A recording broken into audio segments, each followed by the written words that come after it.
According to the National American Association of MS, there are over 400,000 Americans that are affected with MS in the United States alone.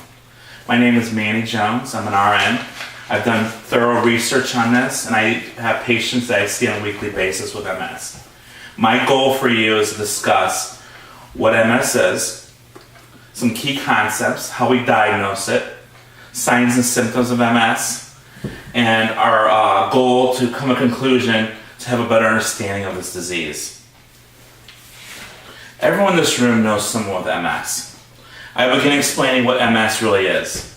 MS is a chronic demyelinating neurological disease that affects the brain, the facial nerves, and the spinal cord. According to medical, surgical, nursing, and critical thinking care of the MS, is believed to result as an autoimmune response prior to a viral infection as to a genetic susceptible person.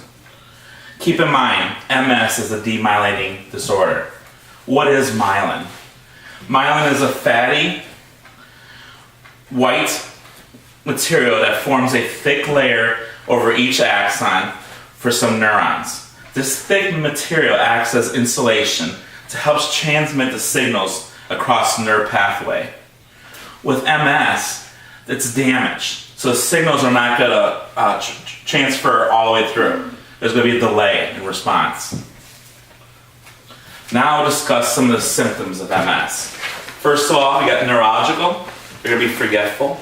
They're going to have dementia. 2, sensory. They're going to have blurred vision. One of the first side symptoms is eye twitching. Number 3, respiratory. They're going to have cough, problems with their coughing, and a gag reflex. 4th, urinary. They're going to have urinary incontinence, urinary tract infections. Those are very common things for MS. 5, gastrointestinal. They're going to have constipation. They might have difficulty chewing. 6, muscular. Muscular, they're going to have fatigue and limb weakness. And last but least, reproductive. Reproductive, they're going to have impotence and loss of genital sensation. The diagnosis of MS, you usually need to consult with a neurologist. That's the first step. He'll likely most order an MRI. He'll do some blood work and do a spinal tap to confirm that the myelin is inflamed or damaged. Treatment of MS usually consists of corticosteroids, your common prednisone, Solumedrol.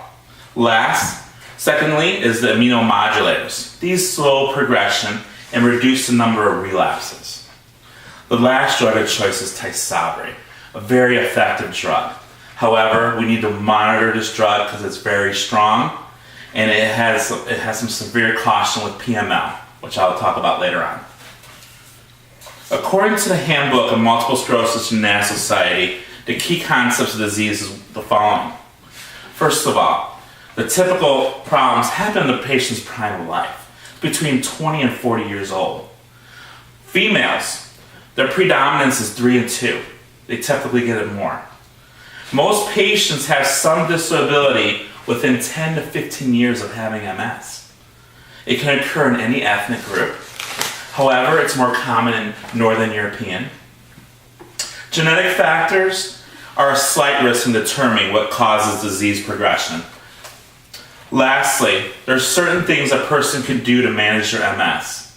First, start physical therapy. Let's improve that muscle strength and tone.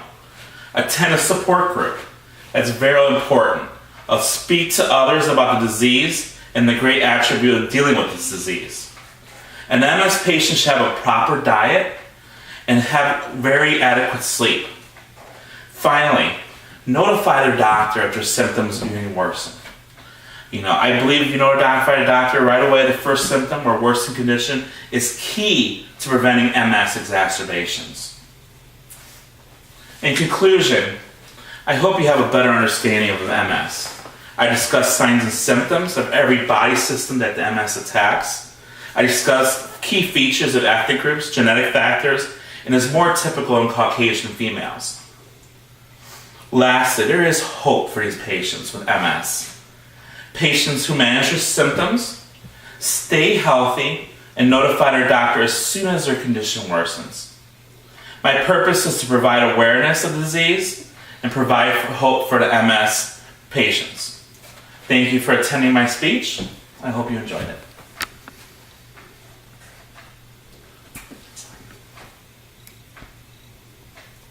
Thank you.